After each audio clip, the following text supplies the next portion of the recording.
सुनने की मोहलत मिले तो सुनने की मोहलत मिले तो आवाज है पत्थरों में. If you have time to listen, all these stones, they have got a story to tell you. Madhya Pradesh is truly the heartland of India.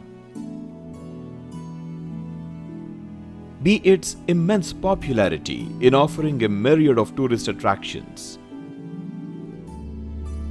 Its wildlife, culture, food, heritage and history. In here, hidden in the dense forests of the Chambal River Valley, is the beautiful group of Bateshwar Temples. The origins of Bateshwar Temples, built by Gurjara Pratihara, date back to 8th to 11th century CE.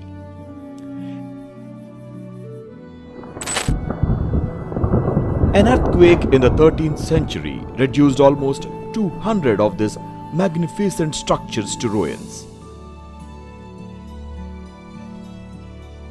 Without a doubt, this is one of the most astonishing archaeological sites anywhere in the world. This site was later out of bounds and not known for almost 800 years. Archaeological Survey of India later found it in shambles in the year 2005. The ASI then began the restoration process of the Bateshwar temples under the able leadership of their regional superintendent, an eminent archaeologist and Padma Shri awardee, Shri K.K. Muhammed.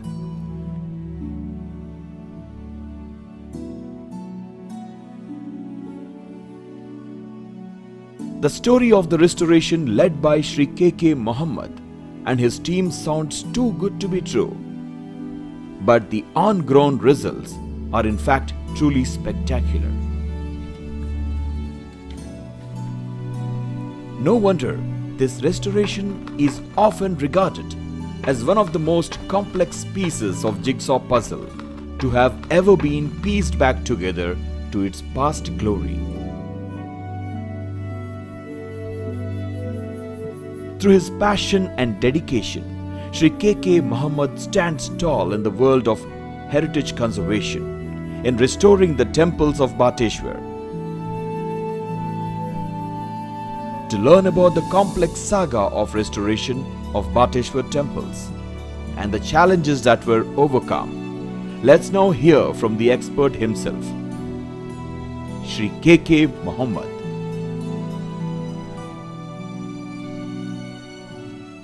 These contributions were mostly without aligning with any kind of region, religion, race, or anything of that kind.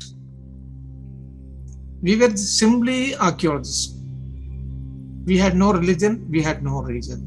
That way we all worked in Archaeological Survey of India and tried our level best to deliver things. That is what we had. You all know about Madhya Pradesh. In Madhya Pradesh, there is a place known as Chambal that is also known to all of us. Chambal is almost 4,589 square meters area, spread over 3 states. Number 1, Madhya Pradesh. Number 2, Uttar Pradesh. And number 3, Rajasthan. This is a Chambal bad land. If you want to take up any kind of work in that Chambal area, you have to get the explicit permission of the dacoits. And after getting the permission of all these people, we went to the area, to the site. So initially, when we went, we saw the site like this. A number of temples, almost for 1 kilometer area. It was simply, scattered. How many? We didn't know. In a huge earthquake, the entire temple down had come tumbling down like a pack of cards without sparing anybody to narrate even the harrowing details of the horror-stricken story. Then, since it was away from the trade route, nobody thought of it. For centuries, the rains of the centuries, the sun and the wind, that lashed against it, mud was deposited against it, trees grew over that one. And when we went to that site, we saw it like this one. And now the question was how to identify temples. Temples are strewn around. So when we removed all these things, it was obviously looking thousands of lakhs of stone pieces just lying like that. But never a site like this one. Never a site like this one. It was in such a terrible condition. Then the question is how to conserve it and how to preserve it, and how to identify which stone is which part of the temple. Only 3-4 temples were standing. Like silent sentinels, they were standing just to speak about the glorious past. So, as an archaeologist, you have to ask questions to each and every stone. Where were you when the temple was standing? And he has to reconstruct it. So, this is a 9th century, typical 9th century temple. You can see at the lowest part, it is known as Vedibandha in North India. Vedibandha will be having 3 parts. One is Kura, Kumbha, Kalasha. And then the second part would be Janga. Third part would be Varantika. Then Shikara. And then we have that on the top of it. We have the Kalasha also. So this is a typical temple of northern India. We saw this is because whenever we take up a work, we start from the entrance gate.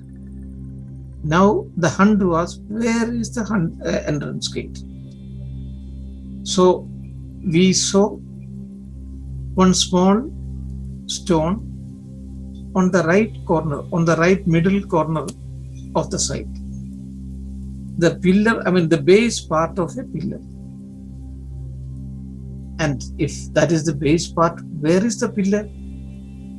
Yes, that pillar is just lying there. That is wonderful. But where is the pillar? Where is the stone which was on top of it? Where is the phalaga? So that phalaga, you can see it, on the left side. So there the phalaga is there. So now we have been able to get the pillar base, the pillar and the phalaga. And you have to have a bracket now. Where is the bracket? Yes, we have got the bracket also there. But the question is that you cannot have a entrance gate by having only one pillar. You have to have 2 pillars. Where is that? So we went to the other side, made a small excavation. So there we got the other part of the pillar base. So we got the pillar base there. So where is the pillar? That we got there on the other side of it, the pillar also. Now you have to become a conservator. You have to piece them together. Both these pieces, you have to, all these 4 pieces, you have to join them together. Let us join it with araldite and steel rod inserting in it. Let us do it. It is now standing. One pillar is now standing. You can see the cleavages. There is one cleavage on top where we have joined them. And similarly, you have another cleavage down below where we have joined. So we have purposefully kept it. Because if you go to that place, this will tell you the whole story. How we have joined them together. How we have resurrected them together. There you can see a step going up, which means for an archaeologist, there will be a temple there. And then we saw on the right side, one more step, yes. That means there was another temple there. Then again further, yes, there are the third temple.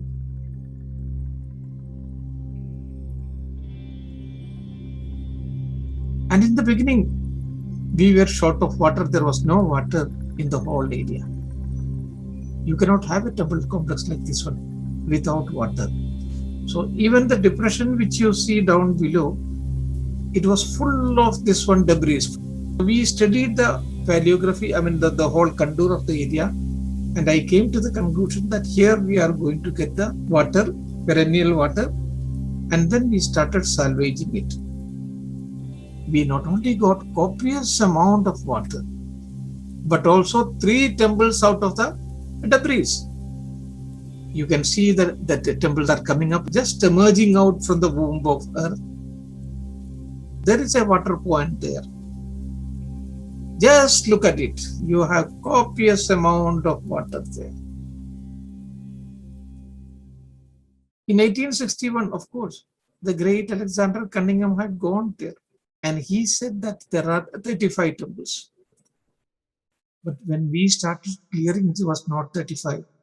It became 60, then it became 80, then it became 108, then it became 160. Now we have been able to locate near about 200 temples there. If you go further up, you will be having many more temples. Now I want that expert karigars, expert craftsmen from Chanderi, and I brought them and they started working us, and temples started coming out. Now new temples. This on the left side photograph, you can see that the Garbhagriha has completely fallen. But here we have, on the right side, we have joined them together, the Garbhagriha. And now new pillars are being carved, and the roof has been laid down, and the temple is coming up right before your eyes. Just look at it, what a magnificent temple is now coming up. And all those broken items, we have joined them together. You can see these are 5 pieces, but we have joined them together. After joining, we will be then just matching this one color. So you would think that it is one piece. All of them are 3, 4, 5 parts. You can see on the left side the Kalyana Sundara Murti of Lord Shiva. So here, we got a number of sculptures from there.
Exemplary work done by eminent archaeologist Shri K.K. Muhammed and his team in the conservation of Bateshwar group of temples is indeed an immense inspiration for all of us.